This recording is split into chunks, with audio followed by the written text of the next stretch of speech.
Tapi hari ini tidak, tamu wajib lapor 1 kali 24 jam. Curiga kita dengan tamu. Sayyidina Ali radhiyallahu anhu menangis di sudut Masjid Nabawi. Sahabat tanya, wahai Ali, kenapa anda menangis? 7 hari di rumah saya tidak kedatangan tamu, katanya. Jadi tidak didatangi tamu tuh nangis hadirin.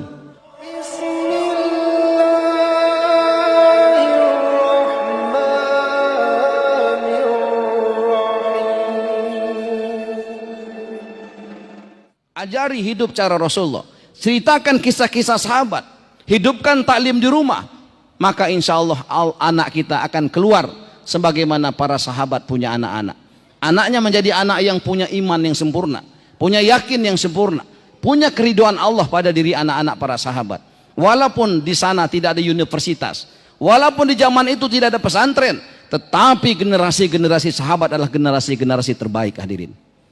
Kerajaan-kerajaan besar ketika itu, Persia, Rum dan sebagainya, takluk di bawah kaki-kaki sahabat. Bukan karena sahabat jago perang, bukan.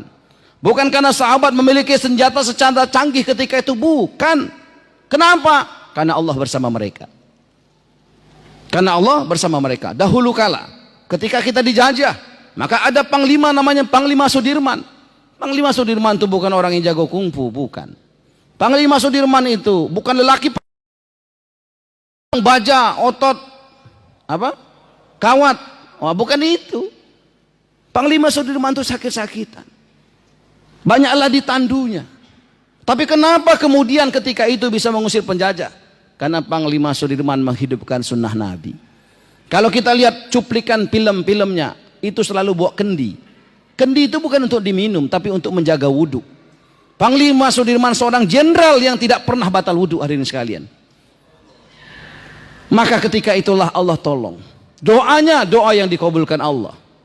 Padahal ketika itu tentara-tentara penjajah memiliki senjata-senjata tercanggih, memiliki tentara-tentara yang terlatih, tetapi tentara Indonesia mampu mengusir para penjajah. Kenapa? Karena Allah menolong kita. Allah bersama Indonesia ketika itu. Tapi hari ini kita lihat hadirin, gedung pencakar langit sudah begitu banyak, rumah-rumah besar begitu banyak, lampu masuk kampung, internet masuk kampung, Facebook masuk kampung, Instagram masuk kampung. Tetapi iman kita kemudian perlahan-lahan sudah meninggalkan anak-anak kita. Masjid sudah mulai kosong. Dahulu kala di surau-surau tidak ada lampu, tetapi surau-surau begitu makmur ketika itu. Hari ini kita lihat di mana-mana masjid kosong. Banyaklah tiangnya daripada jamaahnya. Tiang masjid cuma 4, jamaahnya 2. Hadirin sekalian, maka inilah kemudian pemerintah Kota Bengkulu akan menawarkan kerjasama kepada pemerintah Kota Dumai untuk sama-sama memikirkan apa yang dahulu kala Rasulullah pikirkan, untuk mengusahakan apa yang dahulu kala Rasulullah usahakan. Apa yang Rasulullah pikirkan sebelum sakaratul maut menjemput? Ummati an-nisa as-shalah. Bagaimana umat ini kenal kepada Allah, taat kepada Allah, cinta kepada Allah, takut hanya kepada Allah, harap hanya kepada Allah. Bagaimana kemudian umat ini saling berkasih sayang karena Allah, bertemu karena Allah, berpisah karena Allah. Bagaimana umat Islam ini, hadirin sekalian, tidak ada yang tidak sholat berjamaah di masjid. Bagaimana kemudian wanita-wanitanya tutup aurat secara sempurna. Maka untuk mendapatkan kebahagiaan yang di awal kita bicarakan, hanya ada satu cara saja. Apa itu? Bagaimana kemudian kita hidup sebagaimana kehidupan Rasulullah. Salah satu alat ukur untuk menghadirkan kebahagiaan itu adalah memakmurkan masjid. Maka dengan memakmurkan masjid, hadirin sekalian, maka Allah yang akan memberikan kemakmuran. Kita lihat di Mekah Madinah. Mekah Madinah itu tanahnya kering kerontong, tidak sesubur Dumai, tidak sesubur Indonesia. Kalau kita datang ke rumah-rumah orang Mekah, Madinah, orang Arab, tidak ada di depan rumahnya nanam pisang, tidak ada, nanam rambutan, tidak ada, nanam alpukat, tidak ada, di belakang rumahnya tidak ada kambing, kandang kambing, di sampingnya tidak ada kolam ikan. Tapi kalau di negeri kita hadirin, jarang rumah yang tidak menanam pohon di depan rumahnya.